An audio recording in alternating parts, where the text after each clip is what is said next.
As you heard, my name is Liz Keefe, and the title of my project is Last Words on Greece, the role of literature in the lives of homosexual people in Victorian England. So first on this slide, I don't have time to read it, unfortunately, but this is the poem that inspired the title of my project. It's called Last Words on Greece by Lord Byron, and it was written just before his death in 1824.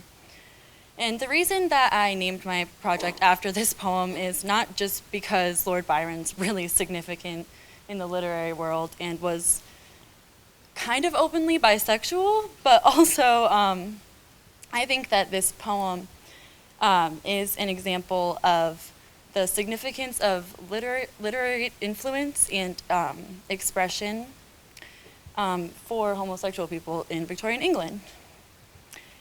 Specifically, a really common theme for gay men in the Victorian time was studying ancient Greece, where homoerotic and homoromantic relationships were accepted. And Byron is just one of many poets who used Greek symbolism to express his romantic feelings towards other men. And then he's just one of countless other queer Victorians who used studying and writing literature in general to understand their sexualities and express themselves. However, to fully understand how gay people in the 1800s were so impacted by literature, I first needed to delve really deeply into the culture of the Victorian period to understand why homophobia was so deeply rooted within it. So basically, Victorian society was obsessed with gender roles.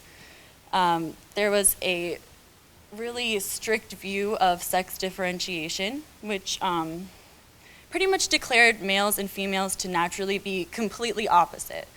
And in this way, they work together to sustain society. And so while men are physically and emotionally strong, naturally violent, hypersexual, dominating, intelligent, creative, females were seen as weak and submissive, overly emotional, nurturing and naive, quiet, and celibate naturally. So women were not seen to have any sort of sex drive. And so these ideas were the cause for the idea of the separate spheres, which is basically what Victorian society was founded on and how it ran. So essentially you have the inner sphere, which is where the women were. They care for the home, birth and raise children, and perform emotional labor for the family, by which I mean if the husband comes home and he's in a bad mood after a really long day at work, then she's supposed to forget all of her problems and just take care of him. Same with the children as well. She's supposed to forget all of her problems and just take care of them. And then on the other side, in the outer sphere, is where the men are. They're expected to work outside of the home, manage finances, and make sure that their family is financially well off, and also have a focus on gaining knowledge and furthering your self-improvement. And then in the middle is where they both need to subscribe to social roles, in that they need to practice religion, mainly Christianity, and maintain good social standing, which these two things kind of go hand in hand. Essentially, if you were to stray from the inner or the outer sphere, people would view you as an other, which was a really big deal in Victorian society. If you were viewed as an outsider or an other, that would affect your ability to get employment, get a job or get married. And also people would be afraid of you. So anybody who kind of went out of the normal opinions, what was considered to be normal, such as physically disabled people or mentally disabled people, and as well as gay people, were all put aside and treated as if they didn't exist, basically. So What I found really significant when I was doing my research was that the term homosexuality was not even used until the late 1800s. And before that, there was not a specific term for it. I mean, gay people had their own terms for their sexualities, but generally, people in society were attempting to erase and hide the existence of gay and lesbian people. This is because basically they considered gayness to be taboo, and there was a huge fear of taboo topics. Nobody wanted to hear anything that would be considered taboo. Also, due to Christianity, there was the belief that homosexuality is a sin because you are performing sexual acts for the purposes of other than procreating, which would make you hypersexual by nature, which means that you're a sinner, essentially. Also, there was a worry that homosexual relationships, since they stray from the inner and the outer spheres, it would cause the downfall of society, because how can you have two men living together? How can you have two women living together? Who's going to be the man?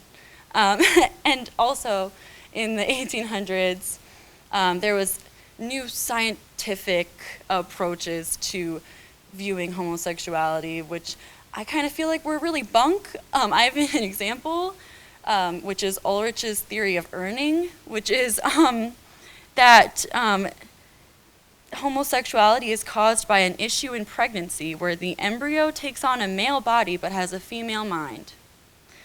So clearly that's not accurate, but people, I guess, believed that and also thought that homosexuality was a mental illness. Additionally, during this time, there was an increase in capital punishment for sodomy, which is like anal or oral sex. You could also be arrested for, or you could be charged for attempted sodomy, which obviously not only impacted heterosexual people, but also, homosexual people, but it also affected heterosexual male friendships, because prior to this, men had been like really close. I mean, due to the impact of the separate spheres, people of the same genders were kind of like forced to spend a lot of time together. So women were like able to be really close and like have almost like romantic relationships, and men had that until this attempted sodomy thing. I have a quote from William Thomas Steed here that says, a few more cases like Oscar Wilde's, and we should find the freedom of comradeship now possible to men seriously impaired to the permanent detriment of the race. And so essentially he's saying that because gay people were being persecuted, that his relationships with men is being tarnished, because he can no longer have like that close bond without potentially being arrested and killed. Also, there was just, like I said, an overall erasure of queer identities. There's evidence of people vandalizing work to make it more heterosexual. And so sometimes it's hard to know for sure if a work is gay or not. So basically, as you can see, like, gay people were pretty much forced to live as if they were heterosexual. There wasn't really an option for them to be openly gay unless they wanted to face like extreme social attacks, essentially. But luckily, there was the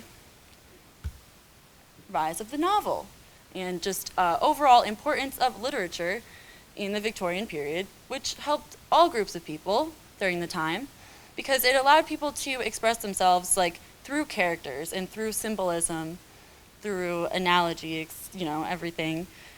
So in this way, gay people were able to use literature to create a safe space for themselves, like to create a place in society where they know the context. Other gay people know the context, but maybe straight people would have a harder time picking up on the gay themes. Additionally, of course, reading and writing literature helps with the progression of society in general, because it spreads knowledge and helps you gain empathy. So Discrete methods of discussing homosexuality were often based on literary themes and tools, such as symbolism and different languages. So first I have polari, which is a mixture of many different forms of slang that began in the theater. Gay men would use it in public to speak to each other to determine if the other man was gay or not, so that they could see if they could be openly themselves around them or not. And interestingly, it was often used by men in the Navy and like other forces. Also, that is related to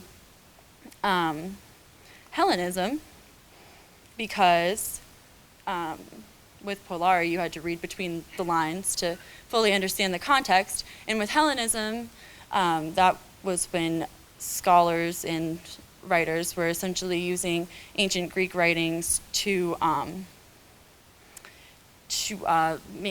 like understand their own society, and like basically it was like a utopia. So things like Sappho, who the like term lesbian came from Sappho, is an ancient Greek poet.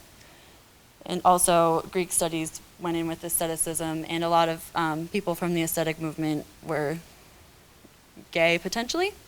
Also, there was the use of flowers. They would assign symbolic meanings to different types and colors of flowers. And like in lesbian writing, especially, like there'll be like exchanges of flowers or like really floral language to like indicate some sort of like gayness. And Oscar Wilde was also known to wear a green carnation. So here I have compiled a short list of some really significant queer Victorian writers that you might have heard of, such as William Corey, Christina Rossetti, Percy Shelley, Dante Gabriel Rossetti, Michael Field, and Lord Alfred Douglas. One issue that I kind of ran into when I was doing my research on this was that other people's research on lesbian writing from this time period was limited. I believe that this is due to partially to the idea of sisterhood, which is where women essentially had romantic relationships with other women that were like non-sexual, but you were so close and you like treated each other like as if you were lovers, but you weren't. Also, there was the use of synonyms because women had difficulty succeeding in the literary field due to their social expectations. They weren't supposed to go out and try to make money and stuff like that. They're supposed to be having children. First I am going to talk about Algernon Charles Swinburne, who I thought was very, very significant to the history of queer literature because he was openly gay, which I did not really read of anybody else that was super openly gay like he was. He had a relationship with Dante Rossetti, and his own work was heavily inspired by his own sexuality. Actually, he would write a lot about his sexual kinks with other men. And I believe that he was like especially brave. I mean, it was always brave to be openly homosexual during this time, but because he was also disabled and he was an addict, I don't remember exactly what to, but these three things were viewed as extremely other. And so it was really risky for him to be openly gay with these other factors, but he also had some of the Greek influence I was talking about, and he was inspired by Sappho, and he wrote poems about her. And he also, in turn, wrote a lot about lesbianism, which is cool. I was thinking I probably should mention at least one woman writer, even though it was honestly pretty hard for me to find women writers who wrote specifically about their sexual interests. Amy Levy is one that I did find. She was a feminist writer. Oscar Wilde said that she was a girl who has a touch of genius in her work. Kind of shows like the tight-knit community of like gay writers back then. She was known to have sapphic interests, and so she wrote love letters to a bunch of different women, and also wrote poems expressing lesbian repression, such as A Wallflower. In this poem, she talks about how her friend Jane is dancing with men kind of passionately, and how she wishes that she could dance with her in the same way, which clearly I feel like is alludes to her love for Jane in like a romantic way. Also, I felt like I couldn't really do the project without mentioning Oscar Wilde, because Oscar Wilde was actually super important to the progression of gay rights due to his execution. Well, he wasn't executed, but his imprisonment. Okay, I'll get into it. Anyway, he wrote The Picture of Dorian Gray, which, if you've ever read that, has some homoerotic themes in it and some homoerotic language. And this book, along with love letters that he wrote to Lord Alfred Douglas, led to him being charged for sodomy. So he was sentenced to 2 years hard labor, which actually really heavily hurt his health. And then he was exiled, but he only lived another 3 years before he died in 1900 because the hard labor like really destroyed his body. And so why Oscar Wilde is so important is because after this, people had to open their eyes and realize that gay people weren't just like rare, like heathens who hide around trying to be prostitutes or whatever. Like Oscar Wilde was a respected writer and people liked his work. He was successful and kind of rich, and it just kind of changed the game for everybody because they realized that, you know, maybe gay people are normal. Wow. So to conclude my presentation, I've put up here a poem or an excerpt from a poem by William Corey titled An Invocation. I don't know if I have time to read it. How am I doing? Okay, I'm just gonna, I can? Okay. Or in thy cedern prison thou waitest for the bee. Ah, leave that simple honey and take thy food from me. My sun is stooping westward, and entranced dreamer, haste. There's fruitage in my garden that I would have thee taste. Now lift the lid a moment, now Dorian shepherd speak. Two minds shall flow together, the English and the Greek.